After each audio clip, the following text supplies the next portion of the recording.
വർദ്ധിച്ചു. ദക്ഷനാണെങ്കിലോ പ്രസൂതിയിൽ എത്ര കുട്ടികളാണ് ഉണ്ടായത്? 16 കുട്ടികൾ. 1-2 പേരല്ല, 16 പേര്. ആരൊക്കെയാണ്? പ്രസൂതിം മാനവിം ദക്ഷോപയേമേഹി അജാത്മജാം തസ്യാം സസർജ ദ്രുഹിദ്രൂ ഷോഡശാമലലോചനാം ശ്രദ്ധ മൈത്രീ ദയാ ശാന്തി തുഷ്ടി പുഷ്ടി ക്രിയോന്നതി ബുദ്ധിർമേധോ തിദിക്ഷാ ഹ്രീ മൂർത്തി ധർമ്മസ്യ ഭഗ്നയ. ഈ 16 പേരിൽ 13 പേരെ കല്യാണം കഴിച്ചു കൊടുക്കുന്നത് ധർമ്മത്തിനാണ്. നല്ല ആളുടെ പേര് ധർമ്മം എന്നാ പേര്. ആരൊക്കെയാണ് അത്ര പത്നിമാരുടെ പേര്? ശ്രദ്ധ, മൈത്രി, ദയ, ശാന്തി, തുഷ്ടി, പുഷ്ടി, ക്രിയ, ഉന്നതി, ബുദ്ധി, മേധ, തിദീക്ഷ, ഹ്രീ, മൂർത്തി. ഇങ്ങനെയൊക്കെയാണ്. നല്ല പേരുകളല്ലേ? എഴുതി വെച്ചോളൂ. കുട്ടികൾക്ക് പേരിടണമെങ്കിലേ ഇതൊക്കെ വാസ്തവത്തിൽ നിങ്ങൾക്ക് കഥയല്ല എന്ന് മനസ്സിലാവുന്നില്ലേ? ഒക്കെ നമ്മുടെ ജീവിതം, ഇതെല്ലാം പോസിറ്റീവായിട്ടുള്ള ഗുണങ്ങളെയല്ലേ പറയുന്നത്, അല്ലേ? ശ്രദ്ധിക്കൂ. ഏതായാലും ഇങ്ങനെ 13 പേരെ ധർമ്മത്തിന് കല്യാണം കഴിച്ചു കൊടുത്തു. അതിൽ മൂർത്തി എന്ന് പറയുന്ന പെൺകുട്ടിയിലാണ് ധർമ്മത്തിന് മൂർത്തി സർവഗുണോൽപത്തിർ നരനാരായണാവൃഷി യോർജന്മന്യതോ വിശ്വം അഭ്യനന്ദൽ സുനിർവൃതം. ഭഗവാൻ ആ മൂർത്തി ദേവിയിലൂടെ ധർമ്മത്തിന് മൂർത്തി ദേവിയിലൂടെ ഭഗവാൻ പ്രകടമായി. ഏത് രൂപത്തിൽ? നരനെന്നും നാരായണനെന്നും. സഹസ്രകവചൻ എന്ന് പറയുന്ന ഒരു അസുരനെ വധിക്കാനായിട്ട് ഭഗവാൻ നരനാരായണ രൂപത്തിൽ വന്നത് ഭാഗവതത്തിൽ 11 സ്കന്ധത്തിൽ നമുക്ക് കാണാൻ സാധിക്കും. നരനാരായണ ഋഷിയുടെ വൈഭവം. ബദരീനാഥിൽ തപസ് ചെയ്ത മഹാനാണ് ആര്? നരനാരായണ ഋഷിമാർ. ഇവരാണ് പിൽക്കാലത്ത് കൃഷ്ണനായും അർജുനനായും വന്നതെന്നൊക്കെ പറയുന്നുണ്ട്, ഭാഗവതത്തിൽ പറയുന്നുണ്ട്.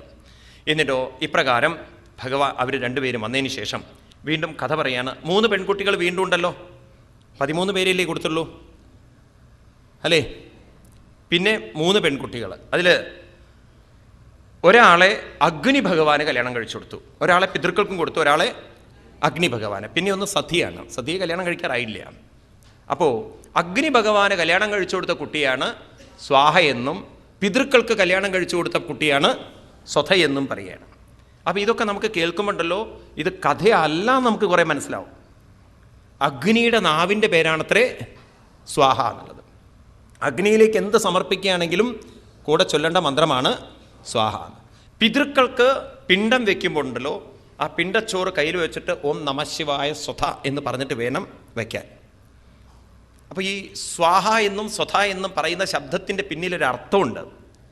സ്വാഹ എന്ന് പറയുന്നതിൻ്റെ അർത്ഥം അവിടുത്തേതായത് ഞങ്ങളുടേതെന്ന് കരുതിയതെല്ലാം അങ്ങയ്ക്ക് തന്നെ സമർപ്പിക്കുന്നു എന്നാണ്. ഇതെല്ലാം അവിടുത്തേതാണ്, പക്ഷെ ഇടയ്ക്ക് ഞങ്ങൾക്ക് തോന്നി ഇതെല്ലാം ഞങ്ങളുടേതാണെന്ന്. അത് അങ്ങയ്ക്ക് തന്നെ സമർപ്പിക്കുന്നു. അതാണ് സ്വാഹ എന്നുള്ളത്. സ്വധ എന്നുള്ള ശബ്ദത്തിന് നിങ്ങൾ കാണിച്ചു തന്ന സന്മാർഗത്തെ ഞങ്ങൾ ധരിക്കുന്നു എന്നാണ്. അതാണ് ഈ പിതൃകർമ്മത്തിൻ്റെ പിന്നിലുള്ള ഉദ്ദേശ്യം.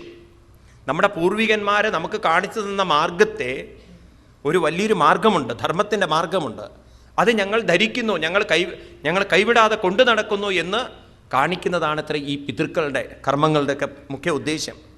അതുകൊണ്ട് ഈ ശ്രാദ്ധം വന്നത് ശ്രദ്ധ എന്നുള്ള വാക്കിൽ നിന്നാണ്. ശ്രദ്ധ, 2 ശ്രദ്ധകൾ വേണമെന്നാണ്. ഒന്ന് ശ്രദ്ധാം ശാസ്ത്രേ ഭാഗവതേ ശാസ്ത്രേ. ഭഗവാൻ ഗീതയിലും പറഞ്ഞു, ഞാനിവിടെ ഓർമ്മിപ്പിച്ചതാണ്. ശ്രദ്ധ വേണമെന്ന്. ഏതിൽ? ശാസ്ത്രത്തിൽ ശ്രദ്ധ വേണമെന്ന്. ഏത് ശാസ്ത്രത്തിലെല്ലാം വേണം? 2 തരം ശാസ്ത്രങ്ങളുണ്ട്. ഒന്ന് ധർമ്മശാസ്ത്രവും 2 കർമ്മശാസ്ത്രവും. ഭാഗവതം ഒരു ധർമ്മശാസ്ത്രമാണ്. സവൈ പുംസാം പരോധർമ്മോഹി അധോക്ഷജേ സവൈ പുംസാം പരോധർമ്മോ ഭക്തിരധോക്ഷജേ അഹൈദുക്യ പ്രതിഹതാ യയാത്മാ സംപ്രസീദതി. ഇത് ഭാഗവതം എന്ന് പറയുന്നത് ഏതാണ്? ധർമ്മശാസ്ത്രമാണ്. എന്നാൽ ഈ പിതൃകർമ്മങ്ങൾ മറ്റു തുടങ്ങിയ കർമ്മങ്ങളൊക്കെ കർമ്മശാസ്ത്രങ്ങളാണ്. ഇനി കർമ്മശാസ്ത്രത്തിൽ വീഴ്ച വന്നാലും ഏതിൽ വീഴ്ച വരാൻ പാടില്ല? ഭാഗവതാദികൾ, അതായത് ധർമ്മശാസ്ത്രത്തിൽ വീഴ്ച വരാൻ പാടില്ല. അതായത് ഒരു പക്ഷേ എൻ്റെ സാഹചര്യം കൊണ്ട് എനിക്ക് പിതൃകർമ്മങ്ങൾ ചെയ്യാൻ പറ്റിയെന്ന് വരില്ല. ഞാൻ ജീവിക്കുന്ന സാഹചര്യം അങ്ങനെ ഇരിക്കാം. ഉദാഹരണത്തിന് സൗദി അറേബ്യയിൽ ജോലി ചെയ്യുന്നവർക്ക് പിതൃകർമ്മം ചെയ്യാൻ പറ്റുമോ? ഇന്നത്തെ സാഹചര്യത്തിൽ പറ്റില്ല. കാരണം അവിടുത്തെ സിറ്റുവേഷൻ അങ്ങനെയാണ്. അതുപോലെ കപ്പലിൽ ജോലി ചെയ്യുന്ന ഒരാൾക്ക് പിതൃകർമ്മം ചെയ്യാൻ പറ്റുമോ? വാർ ഫീൽഡിൽ വർക്ക് ചെയ്യുന്ന, അപ്പം മിലിറ്ററിയിൽ വർക്ക് ചെയ്യുന്ന ഒരാൾ വാർ ഡിക്ലെയർ ചെയ്തിരിക്കുന്ന സമയത്ത് അയാൾക്ക് പിതൃകർമ്മം ചെയ്യാൻ പറ്റുമോ? അപ്പം അങ്ങനെയൊക്കെ ചില കർമ്മങ്ങൾ നമ്മൾ ചെയ്യേണ്ടതുണ്ടെങ്കിലും അതിലൊക്കെ വീഴ്ച വന്നാലും പറയാണ് അതിൽ തെറ്റില്ല, അത് വീഴ്ച വന്നാലും കുഴപ്പമില്ല. ഏതിന് പ്രാധാന്യം കൊടുക്കണം? കർമ്മശാസ്ത്രത്തേക്കാൾ പ്രാധാന്യം കൊടുക്കേണ്ടത് ധർമ്മശാസ്ത്രത്തിനാണ്. അതെന്തിനാണ് അതിന് പ്രാധാന്യം കൊടുക്കുന്നത്? കാരണം നിങ്ങൾ എവിടെ ഇരുന്നാലും, നിങ്ങൾ എന്ത് ചെയ്തിട്ടില്ലെങ്കിലും നിങ്ങളുടെ മനസ്സിനെ നിങ്ങൾ ഉയർത്തിക്കൊള്ളണം. ആരിലേക്ക് ഉയർത്തിക്കൊള്ളണം? എവിടെ നിന്നാണോ അത് വന്നിരിക്കുന്നത് അവിടേക്ക് ഉയർത്തിക്കൊള്ളണം. അല്ലെങ്കിൽ അതിലേക്ക് എത്തിച്ചേരുന്നത് വരെ അതിന് വീണ്ടും വരേണ്ടതുണ്ട്. അച്ഛന് വേണ്ടി പിതൃകർമ്മം ചെയ്താലും ചെയ്തിട്ടില്ലെങ്കിലും അച്ഛൻ ആ പിതൃകർമ്മം കൊണ്ടൊരിക്കലും അദ്ദേഹത്തിൻ്റെ മനസ്സ് എവിടെ എത്താൻ പോകുന്നില്ല? ഭഗവാനിലേക്ക് എത്താൻ പോകുന്നില്ല. നാം മറ്റൊരാൾക്ക് വേണ്ടി പിതൃകർമ്മം ചെയ്തതുകൊണ്ട് അവരുടെ മനസ്സൊരിക്കലും ഭഗവാനിലേക്ക് എത്താൻ പോകുന്നില്ല. മനസ്സിലാക്കി വെക്കണേ ഇത്. നിങ്ങൾ മറ്റൊരാൾക്ക് വേണ്ടി പൂജ ചെയ്തതുകൊണ്ട് ഒരു ഭഗവാനും അവരെ രക്ഷിക്കാൻ പറ്റില്ല. കർമ്മഗതിയെ തടുക്കാൻ, കാലഗതിയെ തടുക്കാൻ ഒരു സ്വാമിക്കും സാധ്യമല്ല. അത് പ്രകൃതിയുടെ നിയമമാണത്. അതുകൊണ്ട് കർമ്മത്തിൽ വീഴ്ച വന്നാലും ഏതിൽ വീഴ്ച വരരുത്? ധർമ്മത്തിൽ വീഴ്ച വരാൻ പാടില്ല. മനസ്സിലായില്ലേ? അതുകൊണ്ട് അപ്രകാരം ആ രണ്ടുപേരെയും കല്യാണം കഴിച്ചു കൊടുത്തു. ഇനിയൊരു മകളേ ഉള്ളൂ. അവളുടെ പേരാണ് സതി. അവളെ ആർക്ക് കൊടുക്കണു? ഭവസ്യ പത്നീതു സതിം ഭവം ദേവമനുവൃതാം ആത്മനസദശം പുത്രം നലേപേ ഗുണശീലതാം. പാവം ആ സതീദേവി പരമശിവന്റെ പത്നിയായി തീർന്നു എങ്കിലും, ശിവനെ നല്ലവണ്ണം സേവിച്ചു എങ്കിലും ന പുത്രം നലേപേ, എന്തുണ്ടായില്ല?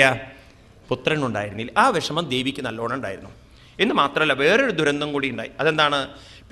പ്രതിരൂപേ ശ്രീഭവായ നാഗസേരുഷാം അപ്രൗഢവാത്മനാത്മാനം അജഹാൽ യോഗസംയുതാം. ആ ദേവി ശിവനെ വിവാഹം കഴിച്ചതിൻ്റെ പേരിൽ പിന്നീട് ആ ദേവിക്ക് ശരീരം ഉപേക്ഷിക്കേണ്ടി വന്നു എന്ന് പറഞ്ഞുകൊണ്ട് ഉപസംഹരിപ്പിക്കുകയാണ് ഇവിടെ. അപ്പോൾ ദേവി പ്രേമിച്ചത് അന്നുകൊണ്ട് ഈ ലവ് മാരേജൊക്കെ മറ്റവരെയൊക്കെ മര്യാദയ്ക്ക് കല്യാണം കഴിച്ചു കൊടുത്തു. എന്നാൽ സതിയോട് ചോദിച്ചപ്പോൾ സതി പറഞ്ഞു, ഡാഡി ഡോണ്ട് ഡു ദാറ്റ് എന്ന്. എൻ്റെ കാര്യത്തിൽ ഡാഡി ചാടി പുറപ്പെടണ്ട, എനിക്കൊരു അഫെയർ ഉണ്ടെന്ന്. ആരോടാ കുട്ടിക്ക് സ്നേഹം? നല്ല പാർട്ടിയും. ഒരുവിധം ഒരാളും എടുക്കാൻ പോവാത്തൊരാൾ, പരമശിവനെ. മര്യാദയ്ക്കൊരു വസ്ത്രമില്ല, കുളി എന്ന് പറഞ്ഞാൽ അടുത്തുകൂടെ പോയിട്ടില്ല. തലയാണെങ്കിൽ തേച്ച് കഴുകിയിട്ട് കാലം കുറേ ഉണ്ടാവും, അതിൻ്റെ അകത്തില്ലാത്ത സാധനങ്ങളും ഇല്ല. പിന്നെയാണെങ്കിൽ തലയും കഴുത്തിലൊക്കെ നോക്കിക്കഴിഞ്ഞാൽ നല്ല പാർട്ടികളൊക്കെ താമസിക്കുന്നത്. കയ്യിലാണെങ്കിൽ നല്ല സാധനമൊന്നുമല്ല, വീണയും ഇതൊന്നുമല്ല, ശൂലം. എപ്പോഴാണ് ഡാൻസ് കളിക്കുകയെന്നറിയില്ല, എപ്പോഴാണ് ഇദ്ദേഹത്തിൻ്റെ കൂട്ടുകാരൊക്കെ ആയിട്ട് പോവുകയെന്നറിയില്ല. കിടത്തവിടെയാണ് ശ്മശാനത്തിൽ. ഇങ്ങനെയൊക്കെ ഉള്ള ഒരാളെ ദേവി പ്രേമിച്ചു എന്ന് കണ്ടപ്പോൾ ദക്ഷനൊട്ടും ഇഷ്ടപ്പെട്ടില്ല. ദക്ഷൻ പറഞ്ഞു, അരുത് ദേവി, വേണ്ടാന്ന്. പക്ഷെ ദേവിക്കൊറ്റ വാശി, ഞാൻ ശിവനെ കല്യാണം കഴിക്കുള്ളൂ. അവസാനം അച്ഛനായിട്ട് കൺസൾട്ട് ചെയ്തു, ബ്രഹ്മാവായിട്ട്. ബ്രഹ്മാവ് പറഞ്ഞു, ജാതകപ്പൊരുത്തം നോക്കണ്ട, മനപ്പൊരുത്തം നോക്കിക്കൊള്ളൂ എന്നും. അപ്പോൾ അന്നുകൊണ്ട് ഈ ജാതകപ്പൊരുത്തം നോക്കലൊക്കെ. പക്ഷേ ജാതകപ്പൊരുത്തം നോക്കണ്ട, മനപ്പൊരുത്തം നോക്കിയാൽ മതി. അവർക്കിഷ്ടമാണെങ്കിൽ കല്യാണം കഴിച്ചു കൊടുത്തോളൂ. അങ്ങനെ കല്യാണമൊക്കെ കഴിച്ചു കൊടുത്തു. ഏറ്റവും ലളിതമായ കല്യാണം, ചിലവേ ഇല്ല. ഇന്നത്തെ പോലെ ആനപ്പട്ടൊന്നും വേണ്ട, കാരണം നെറ്റിപ്പട്ടൊന്നും വേണ്ട. പാവം ശിവനാണെങ്കിൽ ഒന്നും താലി അങ്ങോട്ടും ഇടണ്ട, കഴുത്തിൽ ധാരാളം ഉണ്ട്. ദേവിക്കും പ്രത്യേകിച്ചൊന്നും ആവശ്യമില്ല, കാരണം താമസമൊക്കെ ഒരു പ്രത്യേകിച്ച് വീട്ടിലും കൊട്ടാരത്തിലൊന്നും അല്ലല്ലോ, കൈലാസത്തിലാണ്, ഗുഹയിലൊക്കെയാണ് താമസം. അങ്ങനെ ലളിതമായി കല്യാണമൊക്കെ നടന്ന് അവരിവിടുന്ന് അങ്ങോട്ട് പോയി കൈലാസത്തിലേക്ക്. എന്നിട്ട് കൈലാസത്തിൽ താമസിക്കുന്ന കാലം ദേവി അവിടെ താമസിക്കുമ്പോൾ ഇവിടെ ഒരു സംഭവം ഉണ്ടായി. അതെന്താണ്? പുരാ വിശ്വസ്രജാം സത്രേ സമേധാം പരമർശയാം തദാമരഗണ സർവേ സാനുഗാ മുനയോഗ്നയാം തത്ര പ്രവിഷ്ടമൃഷയോ ദൃഷ്ട്വാർക്കമിവരോജിഷാം ഭ്രാജമാനം വിധിമിരം കുറുവന്തം തന്മഹൽ സദാം. പുരാ വിശ്വസ്രജാം സത്രേ. ഒരിക്കൽ ഭാരതത്തിൽ വിശ്വസ്രജക്കൾ, വിശ്വസൃഷ്ടാക്കൾ ഒരു യാഗം നടത്തി, യജ്ഞം നടത്തി. അതിൽ എല്ലാ ദേവന്മാരെയും ഋഷിമാരെയും ഒക്കെ വിളിച്ചു വരുത്തി. നിങ്ങളൊക്കെ വന്നതുപോലെ അനവധി ദേവന്മാരും ഋഷീശ്വരന്മാരും പങ്കെടുത്തു. അമരഗണ സർവേ സാനുഗാ മനയോ, അഗ്നിദേവൻ തുടങ്ങിയുള്ള അഗ്നികളൊക്കെ വന്നു ചേർന്നു. അതിൽ ത്രിമൂർത്തികൾ, പണ്ട് യാഗങ്ങൾക്ക് പ്രധാനമായിട്ട് പല ചടങ്ങുകളിൽ പ്രധാനപ്പെട്ട 2 ചടങ്ങ് എന്താണെന്ന് വെച്ചാൽ ത്രിമൂർത്തികളുടെ സാന്നിധ്യം ഉണ്ടായിരിക്കണം. അപ്പോൾ ബ്രഹ്മാവും വരണം, വിഷ്ണുവും വരണം, ശിവനും വരണം. ഇനി യാഗം കഴിയുമ്പം ആ പ്രസാദം മാറ്റി വയ്ക്കുമ്പം ആ പ്രസാദം നീതിച്ചു കഴിഞ്ഞാൽ അതിൻ്റെ ഭാഗം, അതിന് അവകാശം രുദ്രനാണ്. നിങ്ങൾ കണ്ടിട്ടുണ്ടാവും ഈ അമ്പലങ്ങളിലൊക്കെ നീതിച്ചു കഴിഞ്ഞാൽ പിന്നെ പുറത്തേക്ക് ആവാഹിക്കും അതിനെ. അത് ശിവന് രുദ്രഭാഗം കൊടുക്കണമെന്നാണ്. അപ്പം നിങ്ങളുടെയൊക്കെ വീട്ടിൽ ചില ചടങ്ങുകളൊക്കെ നടന്നിട്ടുണ്ടാവും. എപ്പോഴെങ്കിലും ഒരു വിശേഷമായിട്ട് വല്ല പദാർത്ഥങ്ങളും ഉണ്ടാക്കിയ കുറച്ച് പ്രസാദം ആദ്യം പൂജാമുറിയിലോ അല്ലെങ്കിൽ വീട്ടിൻ്റെ എവിടെയെങ്കിലുമൊക്കെ കൊണ്ടുവയ്ക്കുക. എവിടെയെങ്കിലുമൊക്കെ ചില പഴയ വീടുകളിലൊക്കെ നിങ്ങൾക്ക് കാണാൻ പറ്റും. അപ്പോൾ ഇതിൻ്റെ ആ അവകാശം ചിലർക്കുണ്ട് എന്നാണ്. അപ്രകാരം പരമശിവന് അവകാശമുണ്ട് രുദ്രനായിട്ട്. അതുകൊണ്ട് അദ്ദേഹം അവിടെ ഇരിക്കുന്നുണ്ട്. അങ്ങോട്ട് കയറി വരുന്നു. ആര്? വളരെ ആ സദസ്സിലേക്ക് കയറി വരികയാണ്. തത്ര പ്രവിഷ്ടമൃഷയോ ദുഷ്ടാർക്കമിവരോജിഷാം ഭ്രാജമാനം വിധിമിരം കുറുവന്തം തൻ മഹൽ സദാ. എല്ലാവരും എത്തിയതിന് ശേഷം പ്രധാനമായിട്ട് ക്ഷണിച്ചു വരുത്തിയ ആളായിരുന്നു ദക്ഷ പ്രജാപതി. അദ്ദേഹം അങ്ങോട്ട് കയറി വരുന്നു. അദ്ദേഹത്തെ കണ്ടപ്പോഴും ഉദതിഷ്ഠൻ സദസ്യാസ്തി സ്വദിഷ്ണേഭ്യ സഹാഗ്നയ. എല്ലാവരും എണീറ്റ് നിന്നു. ദേവന്മാരെണീറ്റപ്പം ഭാര്യമാരെണീറ്റു. മിസ്റ്റർ എണീറ്റ മിസ്സിസ് എണീക്കണമല്ലോ. എങ്ങനെ എല്ലാവരും എണീറ്റു. എന്നാൽ ഹൃദയ വിരിഞ്ചം സർവം ചതൽപാ സാക്ഷിപ്ത ചേതസ. ബ്രഹ്മാവും എണീറ്റില്ല, ശിവനും എണീറ്റില്ല. അവർ രണ്ടുപേരൊക്കെ അവിടെ ഇരുന്നു. വിഷ്ണുവും ഒക്കെ അവിടെ ഇരുന്നു. ബാക്കി എല്ലാവരും എണീറ്റു. അപ്പം ദക്ഷൻ ഇങ്ങനെ കയറി വരികയാണ്. തന്നെ കാണുമ്പം എല്ലാവരും അങ്ങോട്ട് എണീക്കുന്നു. എന്നാൽ ചിലർ എണീക്കാതെ വരുമ്പോണ്ടല്ലോ സ്വാഭാവികമായിട്ട് ഇയാളുടെ മനസ്സിലൊരു വിഷമം ഉണ്ടാവും. അതെന്താണത്? എല്ലാവർക്കും റെസ്പെക്റ്റ് ചെയ്യുക എന്നുണ്ടെങ്കിൽ ഇവർക്കും കൂടി റെസ്പെക്റ്റ് ചെയ്തുകൂടെ? പക്ഷെ അത് ദക്ഷനുണ്ടല്ലോ ബ്രഹ്മാവിൽ നിന്ന് പ്രതീക്ഷിച്ചില്ല. കാരണം ബ്രഹ്മാവ് എന്ന് പറഞ്ഞാൽ അച്ഛൻ്റെ അടുത്ത് നിന്ന് അച്ഛൻ എണീക്കുക പറഞ്ഞാൽ ഇന്നത്തെ കാലത്ത് അതും വേണം. പണ്ട് കാലത്തൊക്കെ നമ്മുടെ വീടുകളിൽ അങ്ങനെ സംസ്കാരം ഉണ്ടായിരുന്നു. ആരെങ്കിലും കാരണവന്മാർ വരുന്ന സമയത്ത് കുട്ടികൾ എണീറ്റ് നിൽക്കുക എന്നുള്ളൊരു സ്വഭാവം ഉണ്ടായിരുന്നു. ഇന്നിപ്പോൾ കാരണവന്മാർ വരുന്ന സമയത്ത് അല്ല, കുട്ടികൾ വരുന്ന സമയത്ത് കാരണവന്മാർ എണീറ്റ് നിൽക്കണം എന്നുള്ളതാണ്. അങ്ങനെ ഒരു കാലം മാറിപ്പോയി. കലിയുഗല്ലേ. ഏതായാലും ഇദ്ദേഹം ഇങ്ങനെ നോക്കി നെഞ്ചുയർത്തിയിട്ട് എന്താ എണീക്കാത്തതെന്ന്. ആരെയാണ് നോക്കുന്നത്? തൻ്റെ മകളെ വിവാഹം കഴിച്ചു കൊടുത്ത ശിവൻ്റെ നേരെ ഒരു നോട്ടം. കണ്ണൂർക്കാരുടെ ഭാഷയിൽ പറഞ്ഞ ഓൻ എൻ്റെ മരുവനല്ലേ എന്ന്. ഓൻ എന്താ എണീറ്റൂടെ എന്നുള്ള ഒരു ഭാവത്തിലും നീ എന്താ എണീക്കാത്തതെന്ന് അവിടെ നിന്നൊരു നോക്കം. പ്രാഗ് നിഷണ്ണം മൃഡം ദൃഷ്ട നാമൃഷ്യത്തനാർദ്രത ഉവാചവാമം ചക്ഷുഭ്യം അപവീക്ഷ്യ ദഹന്നിവ. ക്രോധത്തോടുകൂടി കത്തിജ്വലിക്കുന്ന കണ്ണോടുകൂടി എണീക്കടാ. പരമശിവനാണെങ്കിൽ എണീക്കില്ല അമ്മായിയപ്പ. പരമശിവന് വിട്ടുകൊടുത്തില്ല. അപ്പോൾ ഒരാൾ എണീക്കണം എന്നുള്ളതും മറ്റൊരാൾ എണീക്കില്ല. അങ്ങനെ കൂളായിട്ടിരുന്നു പരമശിവൻ. ശ്രൂയതാം ബ്രഹ്മശയോമി സഹദേവാ സഹാഗ്നയ സാധൂനം ബ്രുവതോ വൃത്തം നാജ്ഞാനം അച്ചമത്സരൽ. അതങ്ങോട്ട് കണ്ട് ദേഷ്യം വന്നു ദക്ഷന്. മഹർഷിമാരെ, അഗ്നികളെ, എല്ലാവരും കേട്ടുകൊള്ളൂ. എനിക്ക് മത്സരബുദ്ധിയൊന്നുമില്ല. ഞാനങ്ങനെ അവിവേകം കൊണ്ടൊന്നും പറയല്ല. എനിക്കങ്ങോട്ട് ഉള്ളിൽ തട്ടിയോണ്ട് പറയാണ്. അങ്ങോട്ട് പറയാണ് എണീറ്റ് തന്നിട്ട്. ആരെക്കുറിച്ചാണ് പറയാൻ പോണത്? ശിവനെക്കുറിച്ച്. പരസ്യമായി നിന്ദിക്കുകയാണ് ശിവനെ. പറയണു അയം തു ലോകപാലാനം യശക്നോ നിരപത്രപ. ഞാൻ ഇത് വായിക്കുമ്പോണ്ടല്ലോ എനിക്കൊരു വലിയൊരു ആദരവ് ഭാഗവതത്തോട് വരുന്നത്. അവിടെയാണ് നമ്മുടെ ഭാരതത്തിൻ്റെ ഒരു സംസ്കാരം. ഈശ്വരന്മാരെ പോലും ചീത്ത പറയാൻ ധൈര്യം കാണിച്ചവരാണ് നമ്മുടെ പൂർവികന്മാർ. എന്നാൽ നോക്കൂ നിങ്ങൾ, മറ്റുള്ള മതങ്ങളിലൊക്കെ ഉണ്ടല്ലോ ഒന്ന് തൊട്ടുപോയാൽ പ്രശ്നങ്ങളാണ്. എന്തെങ്കിലും രീതിയിലൊക്കെ പറഞ്ഞു പോയാൽ തന്നെ എന്തെല്ലാം വിപ്ലവങ്ങളാണ് ലോകത്തിലുണ്ടാക്കുന്നത്. എന്നാൽ ഭാരതത്തിൽ അങ്ങനെ ഒരു പ്രശ്നമില്ല. ശിവനെയൊക്കെ ചീത്ത വിളിക്കുന്നത് ഇനി നിങ്ങൾക്ക് കാണാം ഭാഗവതത്തിൽ. മറ്റൊരിടത്ത് ശിവനെ ചീത്ത വിളിക്കുന്നത്, വിഷ്ണുവിനെ ചീത്ത വിളിക്കുന്നത്. ഭഗവാന്റെ നെഞ്ചിൽ ചവിട്ടിയൊരു മഹർഷി ഉണ്ടല്ലോ ഭഗവാനെ ചീത്ത പറയുന്നുണ്ട്. ഭൃഗു മഹർഷി വിഷ്ണുവിനെ ചീത്ത പറയുന്നുണ്ട്. ഇനി ഒരു രാജാവ് പരമശിവനെ ചീത്ത വിളിക്കുന്നുണ്ട്, ചിത്രകേതു മഹാരാജാവ്. ഇതൊക്കെ നിങ്ങൾക്ക് ഭാഗവതത്തിൽ കാണാം. ഏതായാലും ഇവിടെ പറയുന്നു ദക്ഷൻ അമ്മായിയപ്പൻ മരുമകനെ ചീത്ത പറയാണ്. എന്താ പറയുന്നത്? ലോകപാലാനം യശക്നോ നിരപത്രപ. ഇവൻ ലോകങ്ങളിലുള്ള സകല ദേവന്മാരുടെയും നേതാവാണത്രേ. എന്ത് നേതാവ്? അവർക്കൊരു അപമാനമാണ്. യശക്നോ, നാണമില്ലാത്തവൻ, നിരപത്രവൻ, സദ്ഭി. ഇവൻ ഇങ്ങനെയാണോ ആചരിക്കേണ്ടത്? ആചരിതപ്പന്ത, മറ്റുള്ളവർക്ക് തെറ്റായ മാർഗം കാണിച്ചു കൊടുക്കുന്നവൻ, സ്തബ്ധൻ, ദൂഷിതൻ, അവിവേകി, വഴിതെറ്റിക്കുന്നവൻ, അഹങ്കാരി. ശിഷ്യതാം പ്രാപ്തോ, എൻ്റെ മകളുടെ ഭർത്താവായി പോയി ഞാൻ കൊടുത്തു. ദുഹിതരഗ്രഹിയിൽ പാണിം വിപ്രാഗ്നിമുഖ സാവിത്ര ഇവ സാധുവൽ. നല്ലവനെപ്പോലെ വന്ന് എൻ്റെ മകളെ കൊണ്ടുപോയി. ഗൃഹീത്വ മൃഗശാഭാക്ഷ്യ പാണിം മർക്കടലോചന. മർക്കടൻ്റെ കണ്ണുള്ളവൻ എന്ന് വെച്ചാൽ സ്വന്തം മരുമകനെ വിളിക്കാൻ പറ്റുമോ?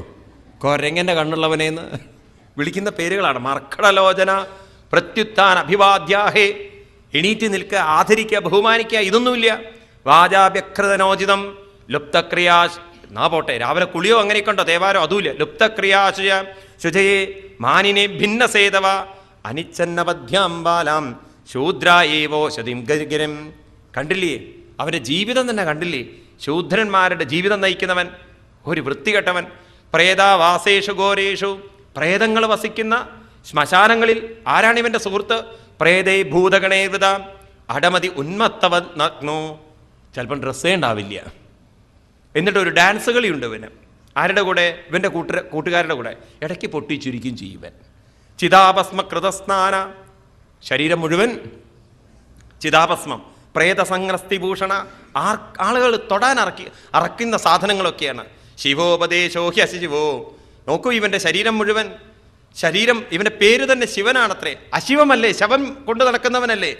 മത്തോ മത്തജനപ്രിയ, ഉന്മത്തനായി നടക്കുന്നവൻ എന്നെല്ലാം പറഞ്ഞ് നഷ്ടശൗചായ ദുർഹൃദേ ദൈത്താമയാ സാധി.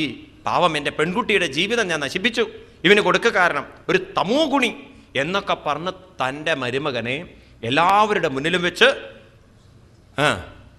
അങ്ങോട്ട് ചീത്ത പറഞ്ഞു. ആര്? ദക്ഷൻ.